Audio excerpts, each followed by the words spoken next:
Hello, everybody. I'm Helena Cobban. I'm the president of Just World Educational. Today is, I believe, day 230 of Israel's ongoing genocide in Gaza.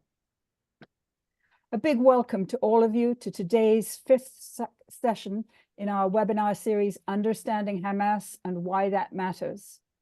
My co-host on this project is Rami G. Khouri, a valued board member at Just World Ed. Rami is a Palestinian Christian from Nazareth and a distinguished writer, author, and analyst who's been writing about the Palestine question since 1968. He currently writes analytical pieces for the Arab Center Washington and serves as a distinguished public policy fellow at the Azzam Tamimi Institute at AUB. It's great to have you co-piloting this project, Rami. Thank you. Great to be with you, and I'm learning as much as the audience is. Thanks. As I mentioned, this is the fifth webinar in this series. I hope many of you watching today may either have attended in real time or watched on YouTube the previous 4 webinars in the series. They featured far-ranging and deeply informative conversations with 4 real experts on Hamas, and they've started to attract some serious attention and engagement out there on YouTube. You can access all those videos, and very soon also the recorded version of today's session via the online learning hub that we're building for this project, which you can find at bit.ly/uh-resource-page. Be aware that, like all bit.ly links, this one is case sensitive. Our great tech person on this project, Mr. Mustafa Muhammad, has just dropped this link into the chat box for your convenience. And I think I have it up here behind me today. Today, our format is going to be a little different than in our earlier conversations, because today our guest expert is not just an academic expert on the Hamas movement, but also someone who at various points has been pretty close to its leadership. He is Dr. Azzam Tamimi, who's the editor-in-chief of the London-based Al-Hiwar Dialogue TV channel. He's a specialist on issues related to Islamic political thought, Islamic movements, and Middle Eastern, or as I would say, West Asian politics. And he's a distinguished author of several well-received books on those topics. The book on Hamas that Dr. Azzam published in 2007 came out in the UK under the title Hamas Unwritten Chapters, and in the US, it came out with the intriguing title of Hamas, A History from Within. Here is my very well-thumbed copy. So, Dr. Azzam Tamimi, it is our pleasure and our honor to have you with us from London on today's webinar. I know a lot of people greatly value the chance to have their questions about the Hamas movement thoughtfully and straightforwardly answered by someone with a history of close connections with it. So welcome. Thank you very much. I'm delighted to be with you, and I'm really grateful you've invited me to take part in this webinar. Well, it's our pleasure too. So I know that in the last webinar, I invited viewers to send in the kinds of questions that they would like to have answered by Dr. Azzam. And a big thanks to all of you who did that. However, we also had great interest in doing this from members of our own board of directors at Just World Ed. So we decided to give priority to them and their questions, and to bring some of them in to join the conversation with Dr. Azzam alongside Rami and me. I hope that those of you who sent in questions last week find that your concerns get reflected during the intensive but friendly questioning that our Just World Ed board members will be engaging in with Dr. Azzam today. But if you do not hear your questions or concerns answered, be aware that we will, as usual, welcome you putting your questions for our guest into the Q&A box, where, as usual, Mustafa and I will review them and try to get as many of them as possible answered, if we have time at the end. And at any point, if you have any technical questions about the webinar or about this project more broadly, please direct them to Mustafa via the chat box. So before we get to our conversation with Dr. Azzam, I just want to introduce you to our participating board members. First up is Gwendolyn Zoharah Simmons, who's a veteran struggler for civil and political rights here in the United States and worldwide, and a professor emerita of African American religions and Islamic studies at the University of Florida, the state that she still lives in.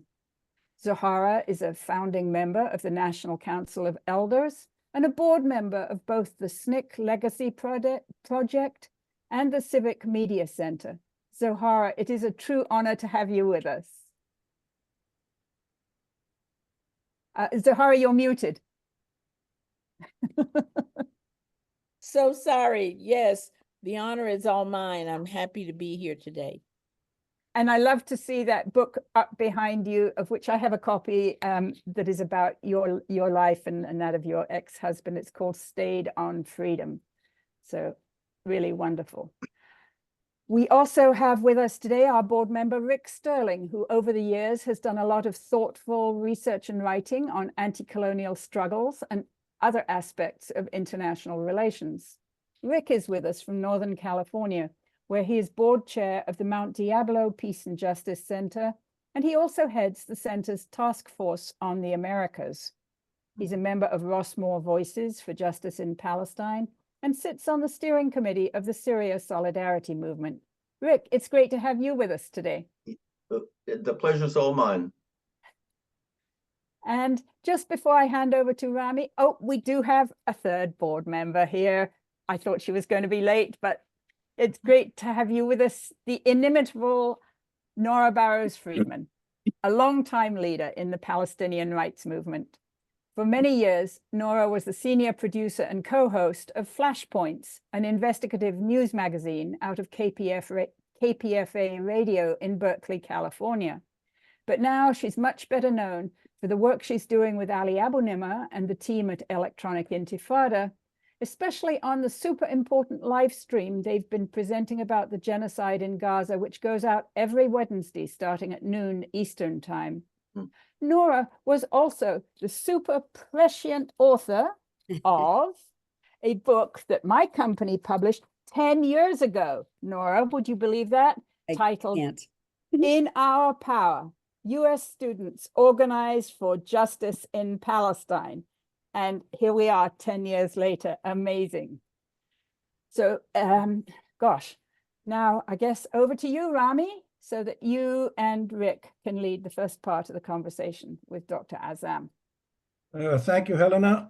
Thank you all for being with us on the panel and all the people in the audience who are following us. We're delighted to do this 5th episode and the last one in this series. We will then gather all the material, which Helen will tell you about later, and how we're going to make it available to everybody. So let's start with Dr. Azzam.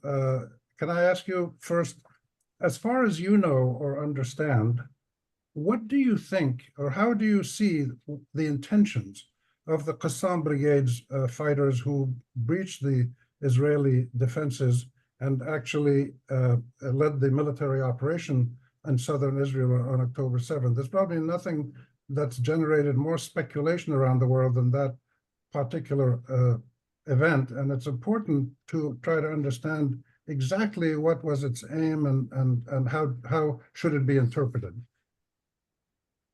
My understanding from conversations I've had with some of the Hamas leaders is that this was actually this wasn't expected to be such a big operation.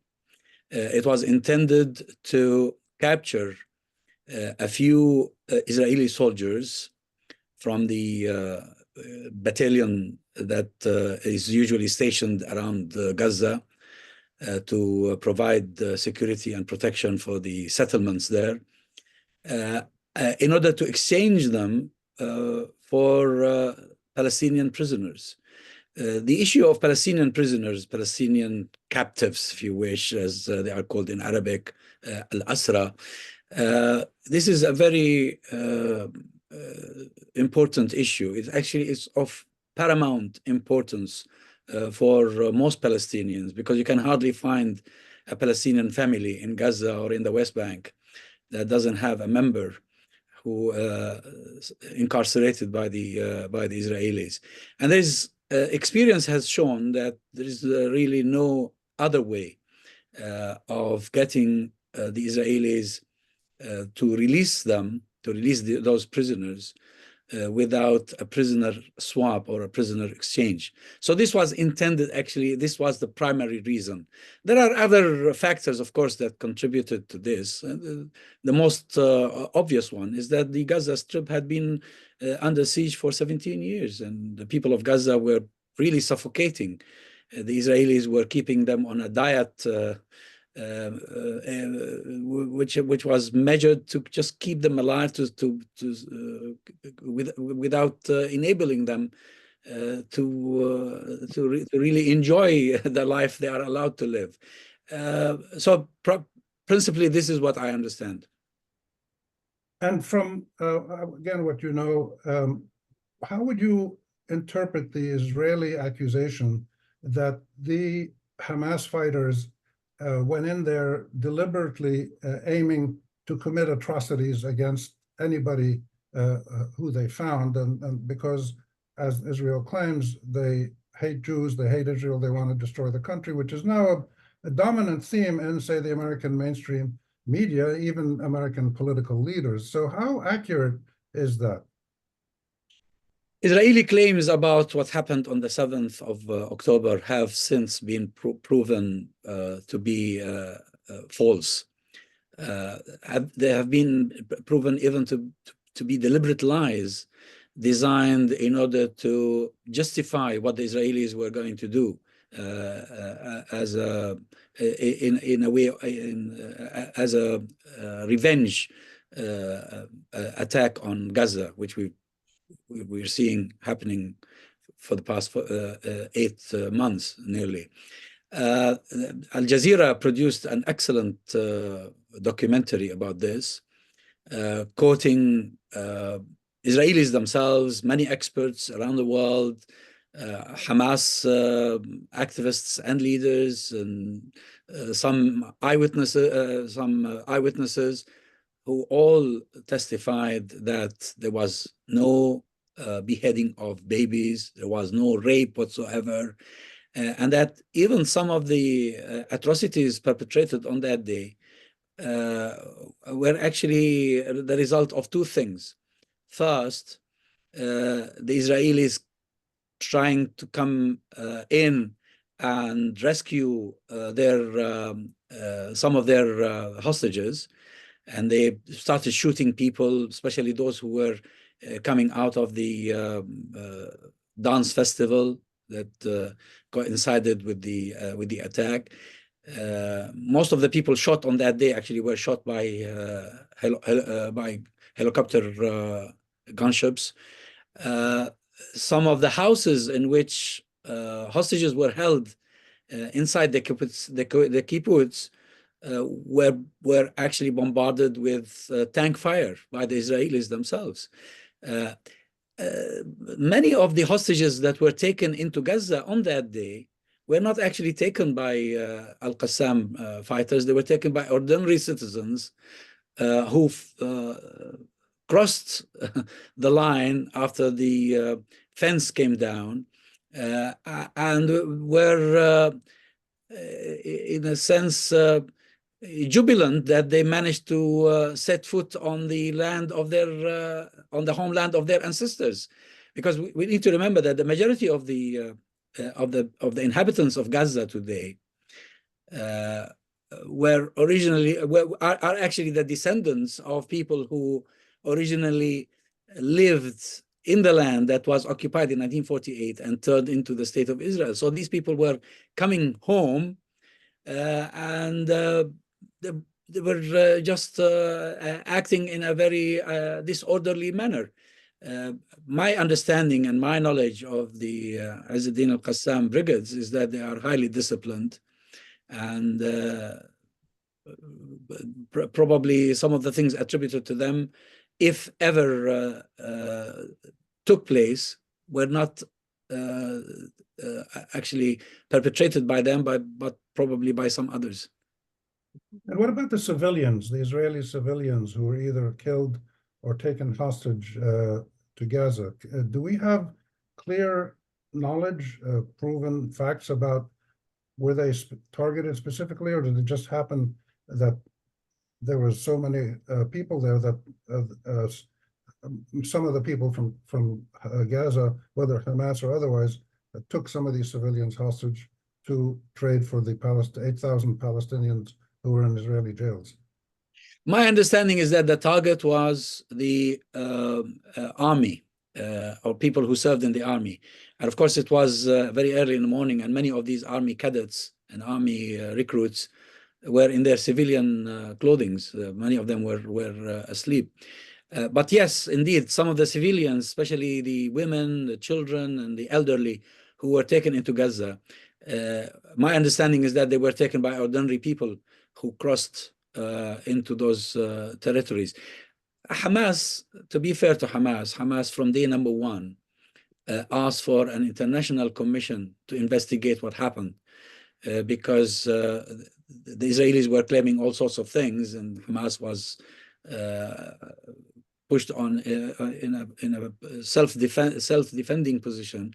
And they said, okay, send an international commission and let them investigate what happened. And we'd be willing to be taken to account if we did anything wrong. But actually, it was the Israelis who refused, and they were insistent on seizing on that event in order to crush Gaza. Right. And a last technical point, if there is an attack like this that only targets Israeli military, is that under international law seen to be illegitimate, or is it still seen to be unacceptable? See, international law itself is a very vague thing now, unfortunately. And most of the people who talk about international law in an official capacity, I mean, government representatives, etc., exempt themselves from what they themselves call others to abide by. But anyway, it depends on on where you begin the story from. Now, if this land is Palestinian, and if the people of Gaza are the original inhabitants of that land, then even under international law, they have every right to fight back and liberate their land, the land that was taken from them by people who invaded the region from Europe for reasons that had nothing to do with Palestine, but had a lot to do with Europe itself. See, from a Palestinian point of view, and this is what, unfortunately, until recently, and now things are changing, but until recently, the world didn't want to listen to the Palestinian point of view. From the Palestinian point of view, Israel is a military outpost for the West.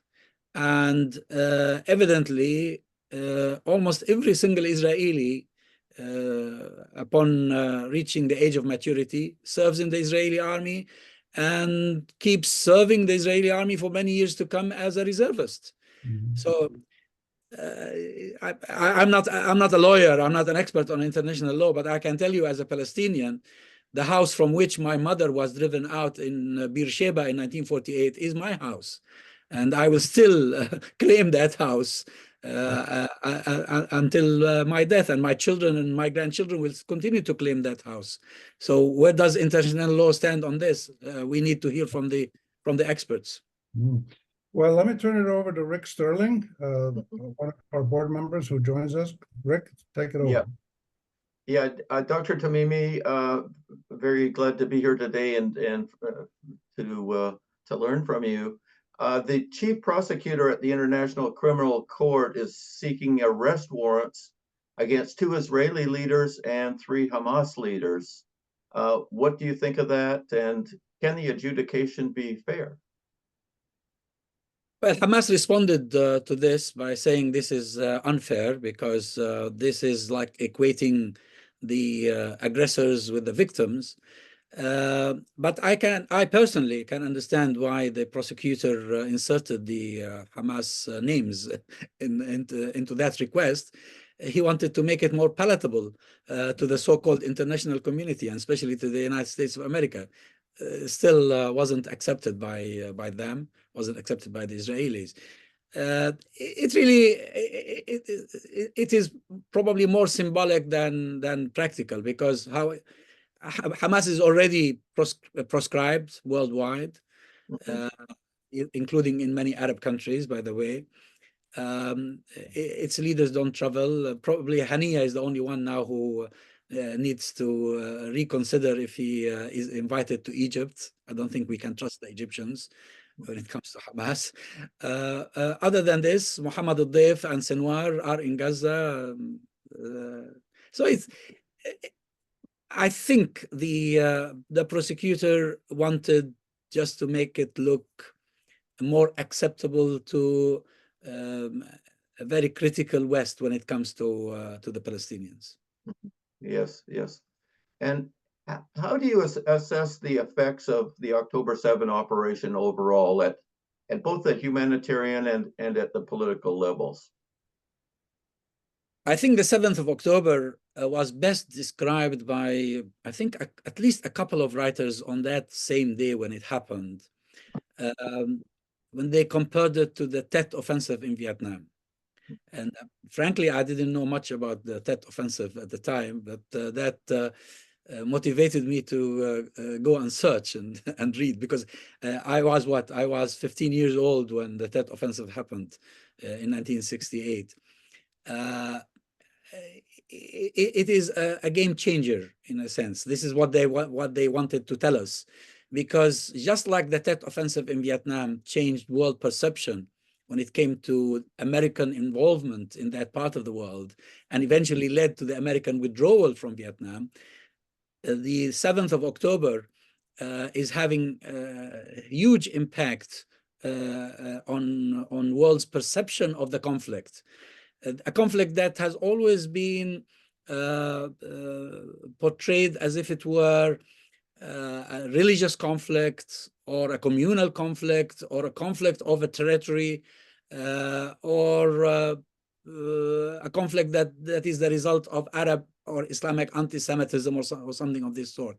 Now, the young men and women in particular, university students in America, as well as elsewhere in the world, are actually going back to libraries and to the online, and they're Googling and looking for information, and they're discovering, many of them for the first time, this was actually something completely different from what had been portrayed all along, that this is another colonial project by the West in order to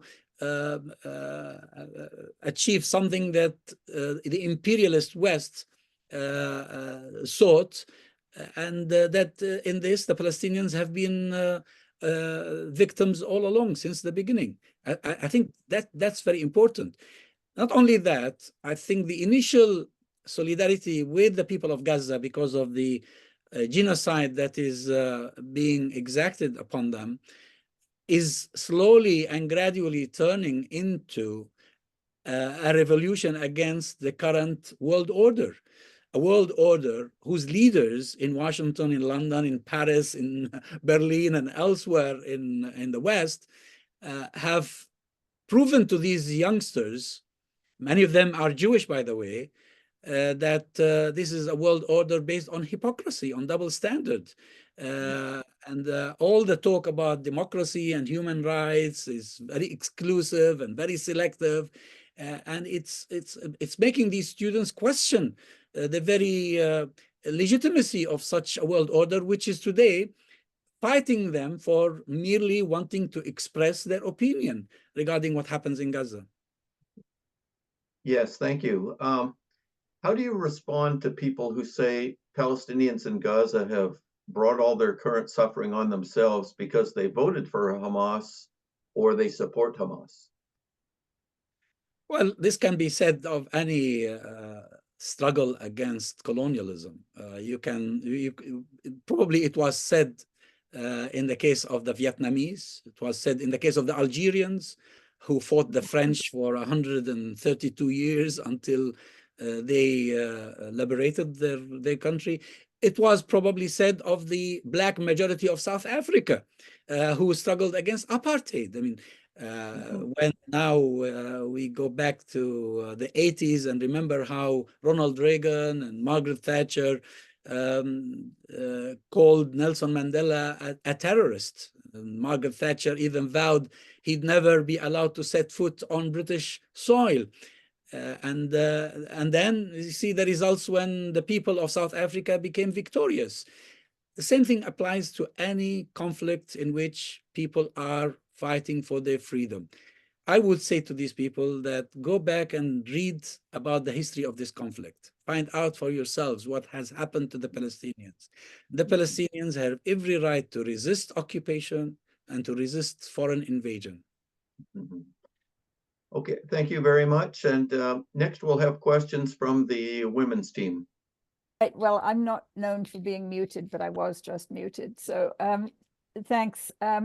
Zohara, if you could unmute yourself, then you and I get to ask the next set of questions. And would you like to ask questions 2A, 2B, and 2C? And then I'll come in afterwards.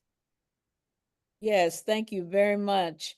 How do you assess the prospects for a lasting ceasefire at this moment? Well, the Palestinians want a permanent ceasefire if they can get one. It's the Israelis who are not granting it, and they seem to be confident of American and European support for them.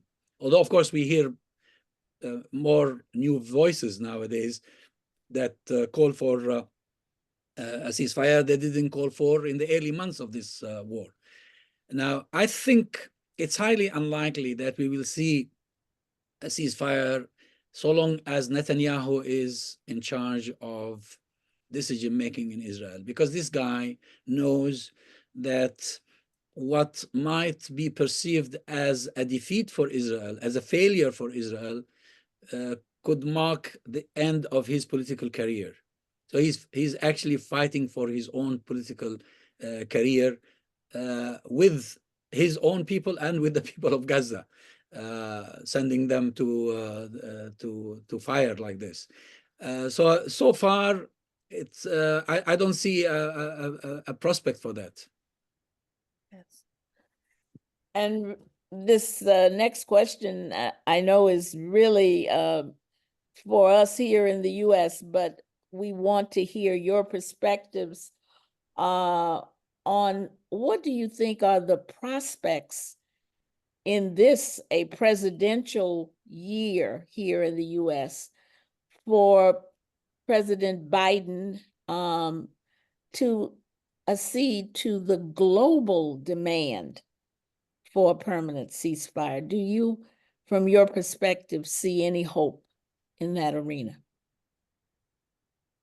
It is only possible if he succumbs to domestic pressure. I think my understanding is that pressure from within the United States of America is growing every day.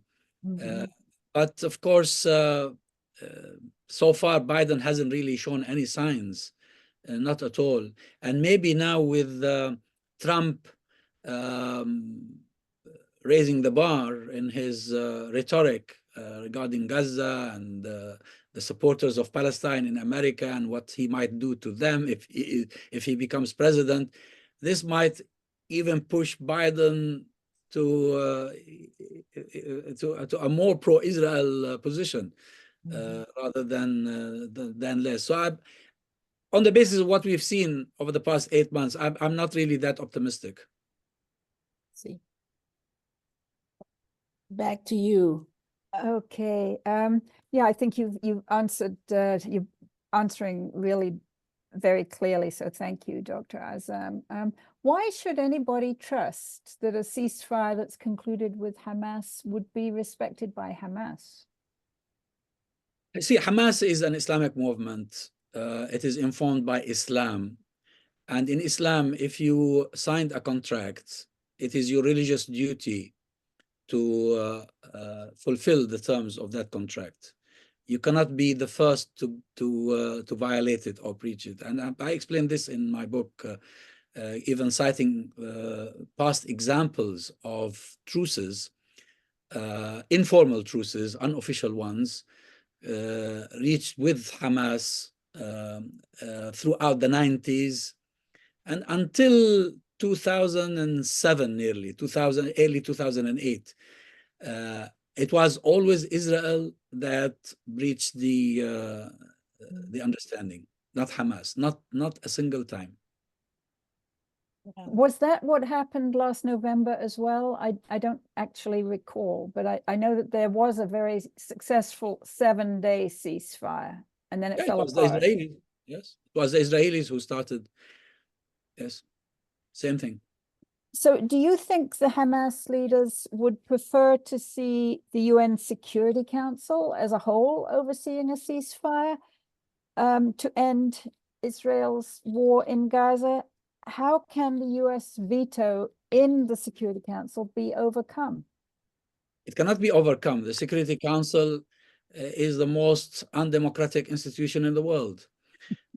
It grants unchecked powers to a few members of the so-called international community, to the extent that the international community today is really just Washington and its allies. There's nobody else.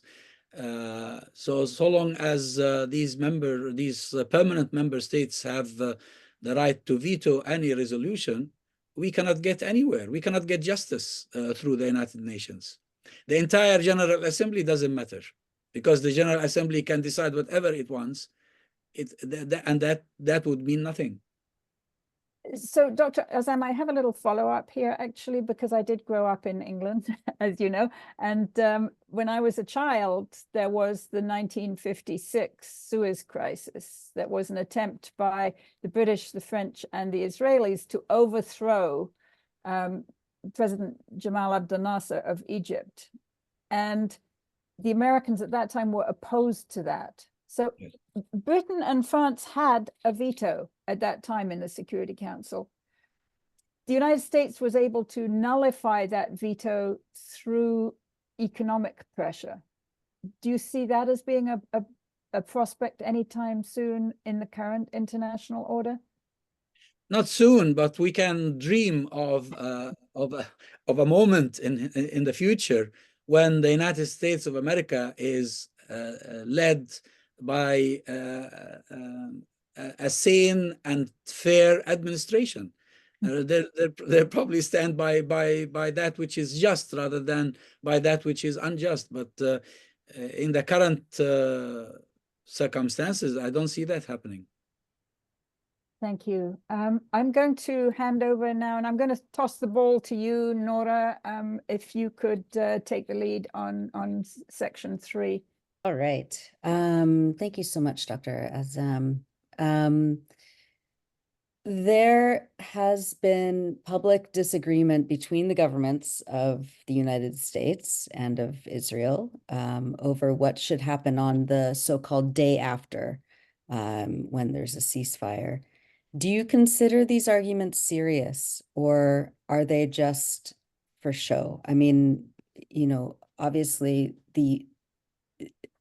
Israel and the US would have to win the war first, and it doesn't look like that's happening.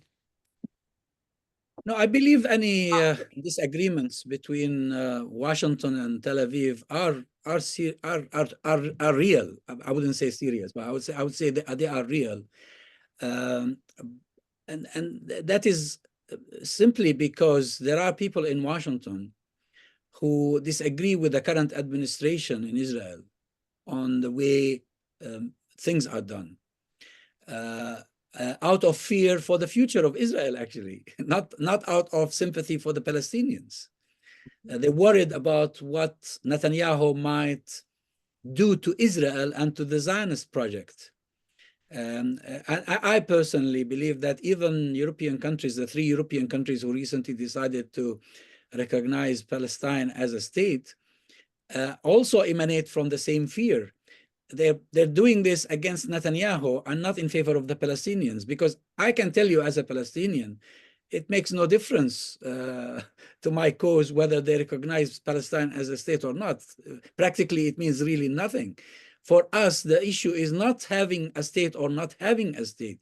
For us, the issue of being free from occupation, from the foreign invasion that we have been suffering. I want my mother's house back, and I will never, ever recognize the legitimacy of the occupation of any part of Palestine, whether that was occupied in 1948 or 1967. But you see, in Washington, as well as in other European capitals, there are people who are truly worried about the rise of the so-called religious Zionism. It's a fanatical form of Zionism, probably never anticipated by the founding fathers of Zionism, who were secular and atheist, and were condemned by the religious communities of Europe and America at the time. So there is this concern, and it is a concern for Israel. And related to that, Washington seems to want to cobble together a coalition of Arab states who would, along with the, Comprador Fatah PA forces in some form, help the US and Israel to administer Gaza after the ceasefire. It's a truly astonishing plan. And again, they would have to win the war first. Do you see this as feasible? And if not, why not? We have a proverb in Arabic. It says, he who tries what has already been tried is insane. There's something wrong with their mental capacity. I mean, we've been through this so many times since 1948, not just since 1993 when the Oslo Accords were signed.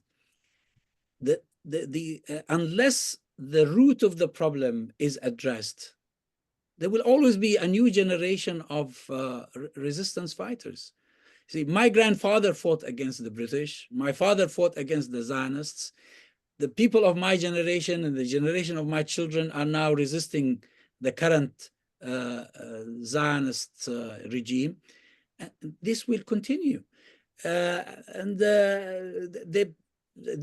they've burned Gaza almost completely. They've destroyed its entire infrastructure. Yes. They tried to smuggle in some of the Palestinian Authority elements, and it didn't work. It doesn't work because the people of Gaza know who the enemy is. The enemy is not Hamas. The enemy is Israeli occupation and those who support that occupation. And the PA as really the subcontractor of that occupation. Yeah. Indeed. If I could just jump in here, I found a truly amazing,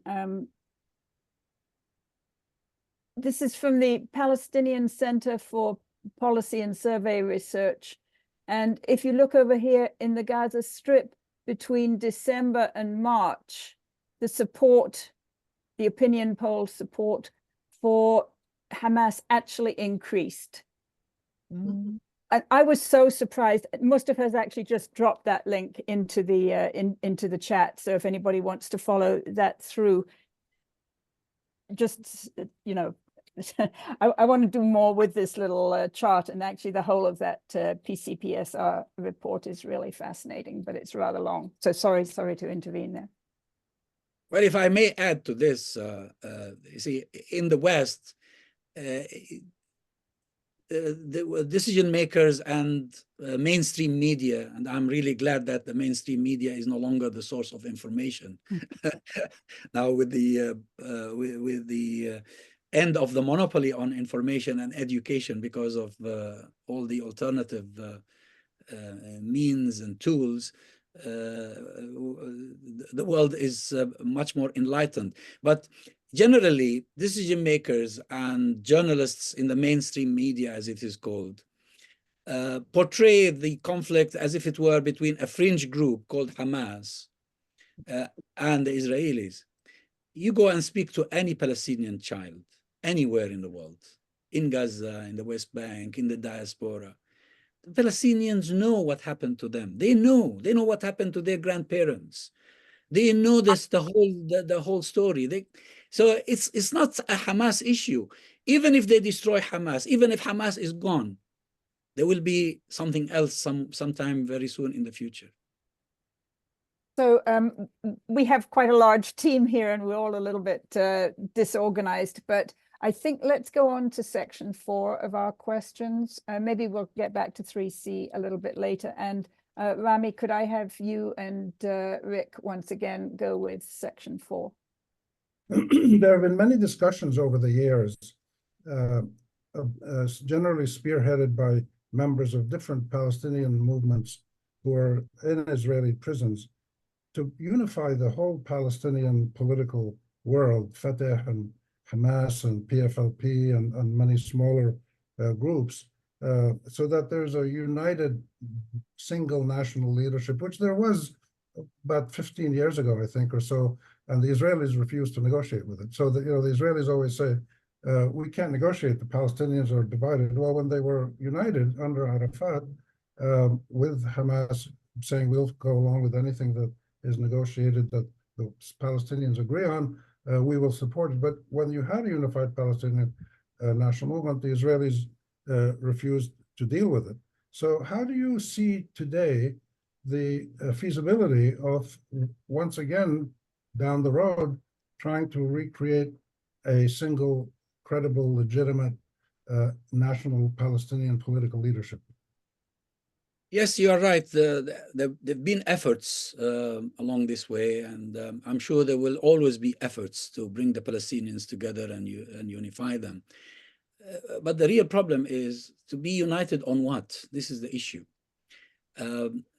This is not a piece of cake that people want to fairly share. This is an idea. You either agree with the idea or you disagree with it. What is the idea here? The idea is that Palestine is occupied by invaders, and that we Palestinians have every right to struggle to regain our homeland.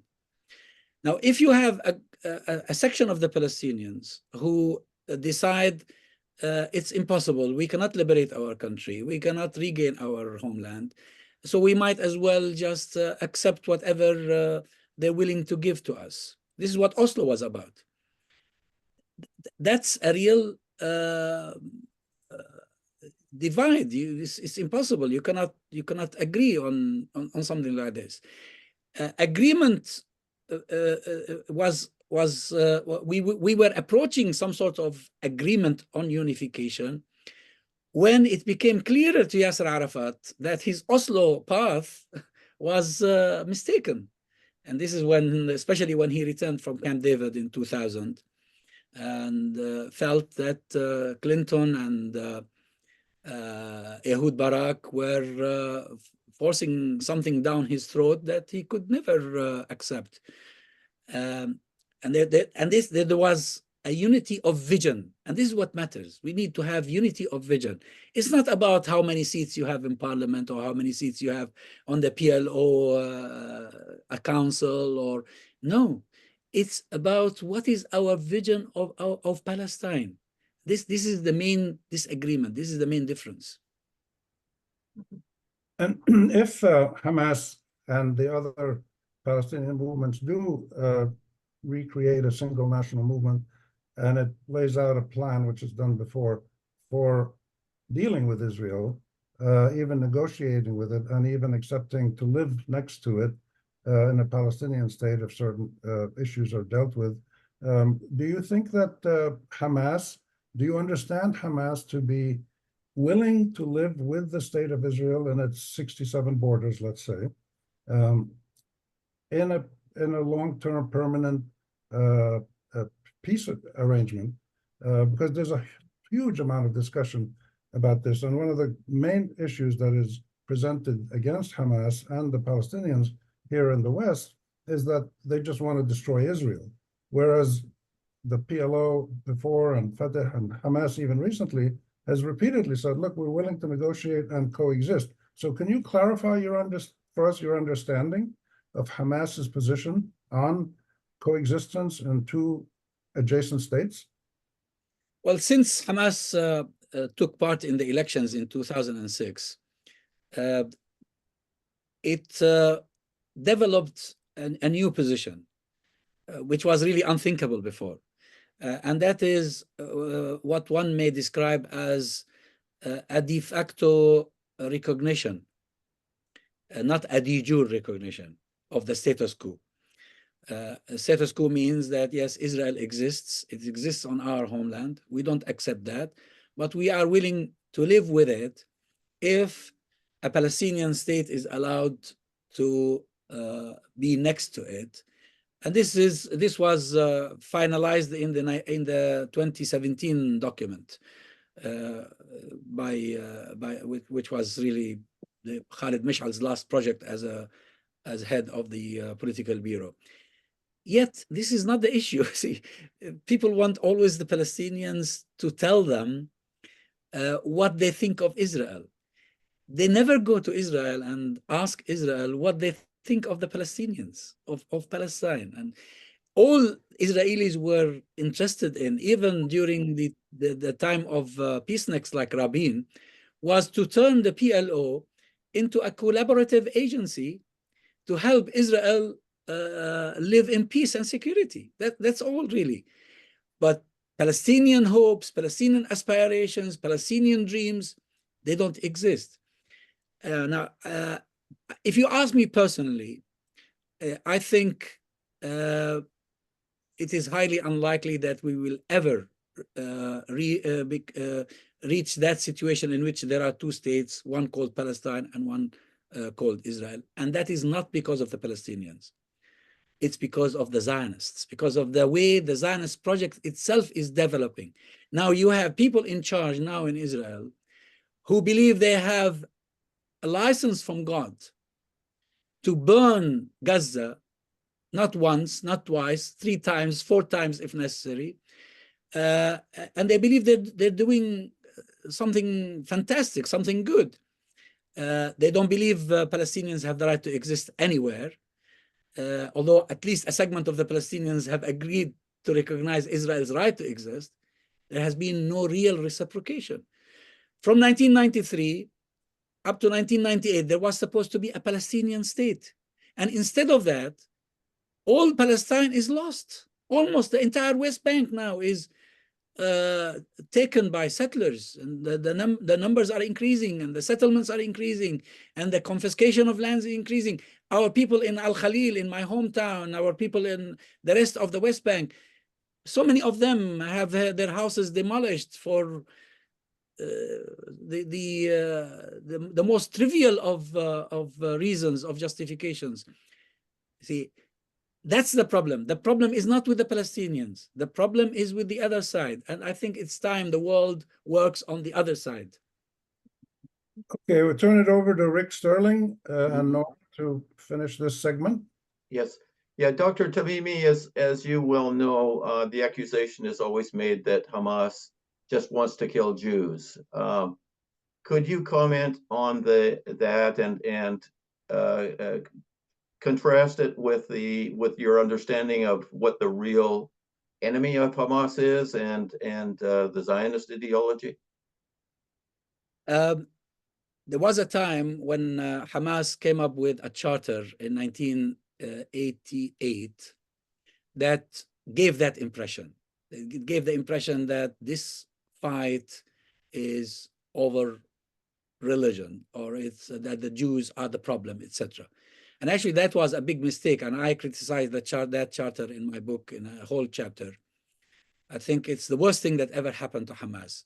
And the reason it happened, actually, is that the majority of the leaders of Hamas at the time were in prison, and this was one man who was in charge. He decided to write a charter and publish it. Yet, if you ask the leaders of Hamas and the members of Hamas, there is a clarity of vision regarding this issue. This is not a war between the Muslims and the Jews. This is not a religious war.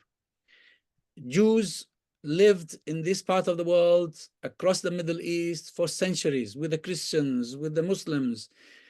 Actually, you find that the most ancient communities, Jewish communities and Christian communities in the world, live in that part of the world.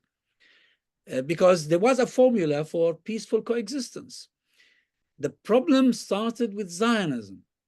And I think Hamas leaders understand this now. They probably don't express it well, they probably don't have the opportunity to even express it, because how many Hamas leaders get interviewed by the mainstream media every day?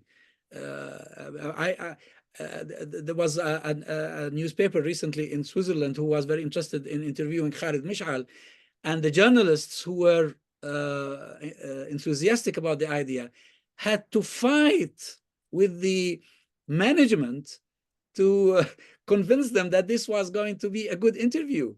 So Hamas people don't get a chance to even talk to the world community about what they truly believe. You get easily just labeled.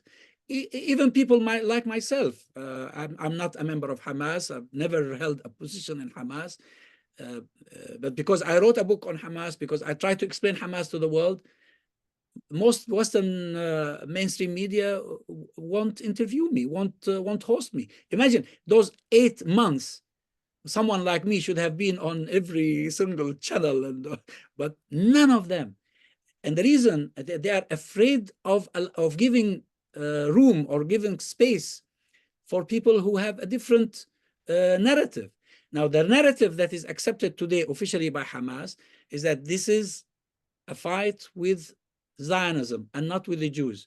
And Hamas leaders received Jewish delegations from the Naturi Karta, who are Orthodox, received Jewish delegations from the secular communities as well. They have no problem. We have no problem with the Jews. To the contrary, today I'm calling for an alliance between those who support justice in Palestine, irrespective of their religion, whether they are Muslim, Jewish, Christian, atheist, Buddhist, Sikh, whatever, any religion.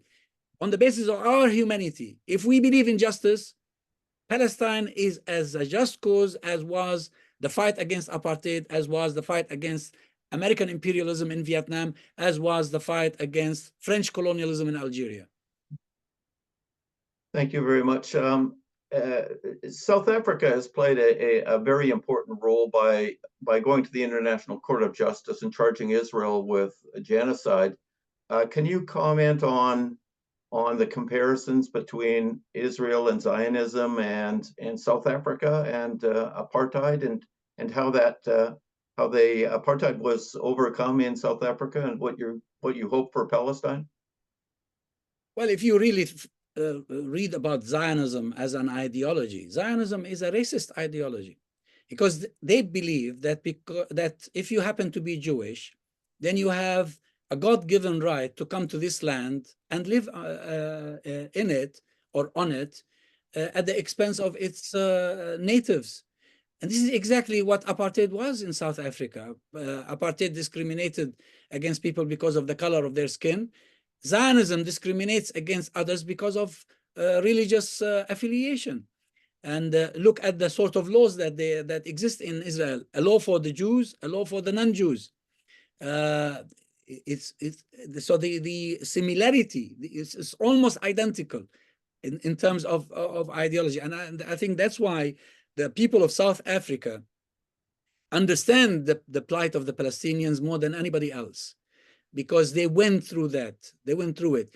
And we can arrive actually at a permanent solution in Palestine, similar to the one reached in South Africa. When they went to Nelson Mandela in his Robben Island cell and said to him, "Come on, Nelson, we need to put an end to this mayhem and to this violence, etc." He said, very easy: no more apartheid, and we can live in peace. And we in Palestine say the same thing: no more Zionism, and we can live in peace. We're not going to send any Jew anywhere in the world. They can remain. We don't have a problem with them as Jews, but we have a problem with them as people who believe that they have God-given rights to discriminate against us. That's the problem. Yeah, thank you very much. I think we're going back to the women's team. Well, I just actually want to come in with a comment on that last point about Zionism, the nature of Zionism. Just a little personal vignette. You know, I grew up in England, as I mentioned, and then I married somebody in Lebanon, and that didn't work out, but we had 2 wonderful children. And then I came to this country and I met Bill Quant and I married him. So he's American. And this was, let's say, mid-1980s. And we agreed about so many things, and the one thing that we disagreed about, and we couldn't really sort this out, was the UN resolution that Zionism is racism. And I said, well, of course Zionism is racism. And he said, no, it's not racism. And we just agreed not to like go into this for a couple of years. And then it turned out that actually Americans have a very distinctive understanding of the concept of racism that is not shared by English people. For Americans, the concept of racism is always linked to skin color because of the particular history of America. And so, you know, when the Security Council passed, the UN General Assembly and the Security Council passed the resolution that Zionism is racism, one of the first things the Zionists did was to import into Israel a lot of Ethiopian Jews. And then they could say, look, how can Zionism be racism? You know, we've got these like brown and blackish colored Israelis. And for Americans, many Americans, that really worked. So that's just a little side note, that there is this kind of transatlantic misunderstanding over what does the concept of racism mean. And I'm sorry at this point to have to send it to you, Zahara, because you know about racism better than anybody here. But if you could take over from the top of question 5, like that would be great. Happy to. I'm just going to also interject a little vignette. My first trip to the occupied territories and to Gaza in 1994 as a part of a international religious delegation. The minute that I, began moving around, I mean, I knew immediately what was going on because as a elder growing up in the Jim Crow South, all of my life, born and raised in Memphis, Tennessee, I had experienced the US form of apartheid. And so I was like, I know what's going on here. It's clear. I mean, and even though some Palestinians look very much like some people who are Jewish, it didn't matter. It was still apartheid. And I knew that in 1994. But moving to our next question, my whole area of so-called expertise academically has been on Sharia law. And I lived in Jordan for 2 years, working with the women there, trying to understand the impact of Sharia law on women, and had the great pleasure of working with Ellen Khoury during those 2 years as her organization was focused on this. So my first question has to do with, does Hamas support Sharia law as it relates to women's rights? The demonization of Hamas in the West often focuses on, Hamas being an Islamist group, and that if they were in control, women would have no rights of any kind, etc. So can you just address that, please? Well, this is a very vast topic. I know. You have to define what Sharia means, explain what it is, and what sort of rights or not. It's really a big issue. But Hamas, in its present format, is actually a national liberation movement. You don't see in their literature or in their discussions or in their rhetoric any talk about these issues, because these are to be left to society itself. I mean, you talk about Palestinian society or any Arab society, it's a majority Muslim society, and the Muslims have every right to decide what sort of law they want to be governed by. It's as simple as that. They believe in democracy. They accept democracy. They believe that there is no real contradictions between Islamic values and universal human rights. Now, when it comes to applying this and when it comes to practicalities, it remains to be seen how people are going to apply this, because you use the term Sharia law, for instance. Actually, Sharia is one thing and law is another. Although you're combining both. Sharia is a set of guidelines, broad guidelines, whereas laws are the product of jurisprudence, and this can vary, can develop. People can have disagreements, and circumstances can impact on what sort of laws, when and where, etc. But there is nothing in Hamas experience or in Hamas literature that shows it wants to impose anything on anybody. Actually, the reason Hamas is ruling in Gaza is because this was imposed on it. It's not something that it even chose. Remember when there was a national unity government early on after the elections in 2006, and then the Americans intervened and sent Dayton with his plan, and they tried to exact a coup d'etat, and that resulted in an internal fighting between Fatah and Hamas, and ended up with the West Bank under Fatah and Gaza under Hamas. This is not a normal situation. And the people of Gaza themselves, I went to Gaza about 4 or 5 times between 2010 and 2013, before the coup in Egypt in 2013. And this is, people really choose how they want to live, but you're talking about a mostly Muslim people. They believe in Islam. It's not that these are people who have Muslim names, but they don't identify with Islam. They identify with Islam. With varying, of course, there is levels of understanding, levels of observance, is true, levels of commitment.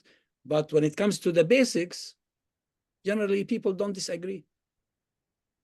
Just to follow up a little bit, and I know that you co-edited a book on Arab secularism, and so the whole, again, because of the demonization of Hamas in the West, and people will say, well, the reason that the women in Gaza wear the abaya and the hijab is because they're forced to by Hamas.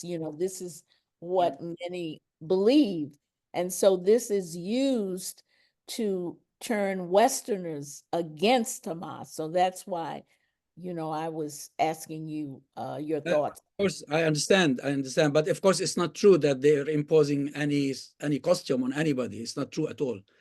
And there's a Christian community also in Gaza. They're suffering as much as the Muslims are suffering. Of course, on the issue of secularism, as the book I co-edited shows, secularism actually is a European thing for good reasons, because Europe had a very bad experience with religion. The church in Europe played a very negative role when it came to education, to science, to free thinking, etc. That's not the Islamic experience. Of course, we have our bad experiences, but generally, Islam as a religion doesn't have a church, doesn't have an authority that claims to be divine or ordained by the divine. And also, Islam encourages learning, encourages research, encourages traveling across the earth and searching for signs, etc. And probably Christianity in its origins was like that, but I'm talking about a church from medieval times onwards that became corrupt and associated with despotism. And this is what inspired the idea of the separation between religion and state, the idea of secularism. Now, secularism came to the region, to the Middle East, not through natural development, because we felt we need to do this in order to progress. Actually, it came to us during the time of colonialism. The colonialists brought it to us. They were stepping on our heads. They were choking us and telling us, your way of life is not acceptable. You have to take our own way of life. That's part of imperialism.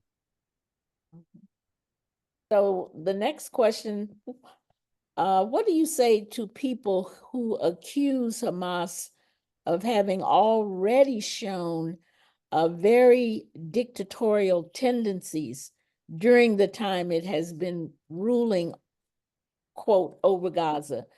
Many in the West say that Hamas has harshly suppressed political opponents, that it has acted harshly against gay and lesbian people, and has tried to enforce tight restrictions on women. And of course, they're accused of not allowing any elections since 2006. So what do you say to these accusations? Actually, they've been wanting the elections all along. To the contrary, Hamas enjoys the elections because they win the elections, whether students or trade unions or whatever. They have no problem with the elections. And I mean, people can say whatever they want. But in reality, if you go to Gaza, if you had the opportunity, I mean, in the past, now, of course, nobody can go to Gaza. But if you had the opportunity to go to Gaza in the past, you could see on the ground that much of what is said in the West is not really accurate. And of course, Hamas has its own opponents. And it's part of the competition and part of this conflict between Fatah and Hamas, and how you can tarnish the image of your opponents in order to win the support of those you are talking to. There's so much injustice in what is being said about Hamas. Now, when it comes to homosexuals, gays and lesbians, and Hamas doesn't even talk about this. It's not in their rhetoric, it's not in their discourse, because it's not an issue.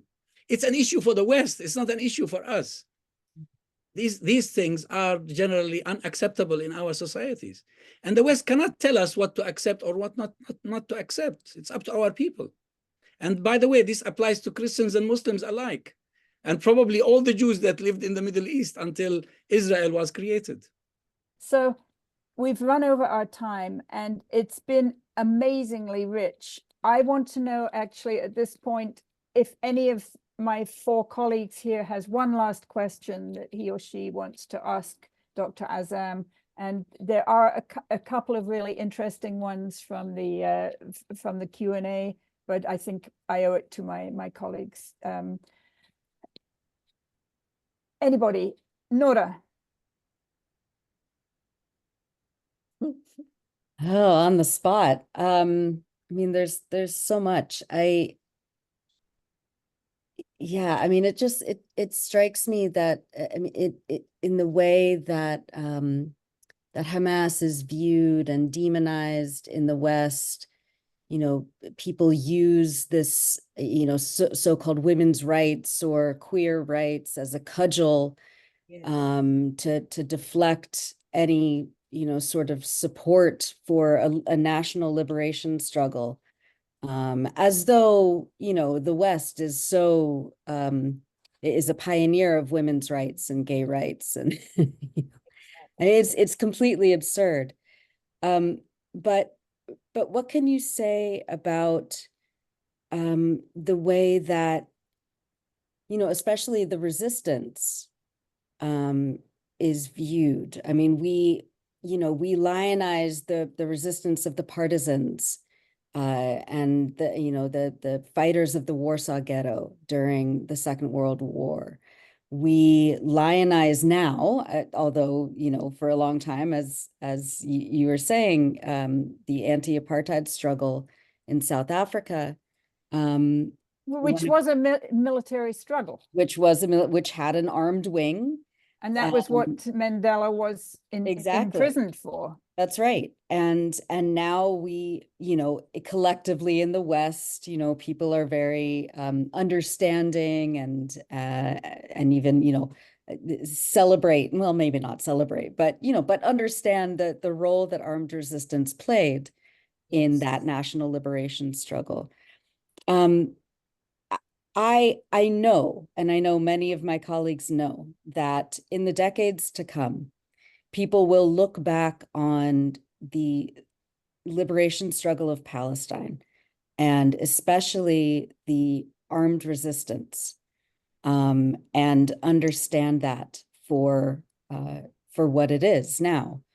How do you think the armed resistance will be remembered, will be commemorated? Do you think that there's ever a way that the West will see Palestinian armed resistance as a major tool of the liberation struggle that is going to be won? Oh, definitely. I mean, what do people think of the Viet Cong today? Yeah. What do they think of the armed wing of the ANC in South Africa? What did they think of the French resistance, the Algerian resistance movement, or the French resistance against the Nazis? At the time, those in power, if they are corrupt, they would resist recognizing things for what they are. They just want to tarnish them, draw a different image of them. I once gave a speech in a rally in Trafalgar Square in the center of London. And I said, I have a dream, maybe after Martin Luther King. I have a dream that just as Nelson Mandela was received in this country as a hero, Sheikh Ahmed Yassin will one day be received in London as a hero. Because it's the same resistance, it's the same principle, it's fighting for justice. We are not the aggressors. We did not go to Europe and invade Europe. Europe came to us and invaded us. My mother was thrown out of her house just like hundreds of thousands of Palestinians in 1948. Every single one of them has the right to fight back, and their children and their grandchildren. And no matter what Biden says, no matter what anybody in the world says, we will continue to believe in this right, and we will continue to resist, and we will continue to fight until Palestine is free from the river to the sea. Well, that's a hard thing to follow up, but if Rick or Zohara or Rami has a last question. Can I just make one quick question? Dr. Azzam, at some point, hopefully, there will be a political negotiation to resolve the underlying conflict, which you rightly explain as aggression and the displaced the Palestinians. And we have documents at home of land ownership in the area of the University of Tel Aviv, which are in the name of my wife's family. And we have these documents. That land wasn't sold, it wasn't rented, it was just taken. So these issues have to be negotiated. If there miraculously is a serious international negotiation between Israel and Palestine and others, like say the Madrid conference or something, but a credible and serious one, would Hamas be involved, and what would they require as guarantees to be sure that this is a credible process and not an unserious one, like say the Oslo process was? Of course, they would be eager to participate, definitely, if it is serious and if it is sincere. I'll tell you how we can know whether it is serious and sincere or not. If the Zionists come tomorrow to us and say, just like the white minority in South Africa said to the black majority, Palestinians, we are sorry for what we did to you. It was wrong. We invaded you, we occupied your land, we dispossessed you. But now we want to start a new page, a new chapter. We want to live together. Would you agree? I'd say, of course we agree. Let's sit down and talk. But they need to recognize the principle. So long as the Zionists don't recognize that the Palestinians have been their victims, you cannot negotiate anything. What is there to negotiate? Thank you. Thank you very much. I think, really the time has like caught up with us, and we've been going much longer. We can't go as long as Electronic Intifada does. You guys are amazing. but this has been an amazingly rich conversation, and maybe, you know, we have more of our questions, and people in the Q&A box were sending in a lot of very thoughtful questions as well. So let's keep in mind that maybe we will have a repeat engagement sometime down the path in the future, because I think we could all continue to learn a huge amount from Dr. Azzam. And really, Dr. Azzam, I want to thank you for putting yourself out there. We told you that we would be asking you some tough questions, and I think we all learned a huge amount. So thank you very, very much indeed for coming. Well, thank you very much for giving me the opportunity. Thank you. And now I want to thank all our guest board members. I call you guests because you're not Rami or me, but you are board members from Just World Ed who came on and deeply enriched our conversation. Thank you, Zahara Simmons. Thank you, Rick Sterling. Thank you, Nora Barrows-Friedman. It's been just a pleasure to have you on, even though a little bit chaotic, and my kind of desire to be a control freak got completely like upset, but that's okay. And of course, my very deep thanks to Rami Khouri, who's been my co-pilot on this whole series so far, and to Mustafa Mohammed for his invaluable support behind the scenes. Rami, how has it been for you? Well, it's been really instructive. I mean, I've lived with this issue my whole life. I was born in 1948, and I've known Hamas and Hezbollah people and others throughout my journalistic career. So I know a lot about these groups, but I've learned some new things, of course, from Dr. Azzam and from every one of our scholar guests who we had. What this shows is really the critical need for more credible, verifiable knowledge to be shared widely. And this is what the Israeli government and the American government broadly, and the mainstream political and media in the US don't want to happen. They do not want to open the question up for discussion as we're doing. What did the Zionists do wrong? What did the Arabs do wrong, the Palestinians, whatever?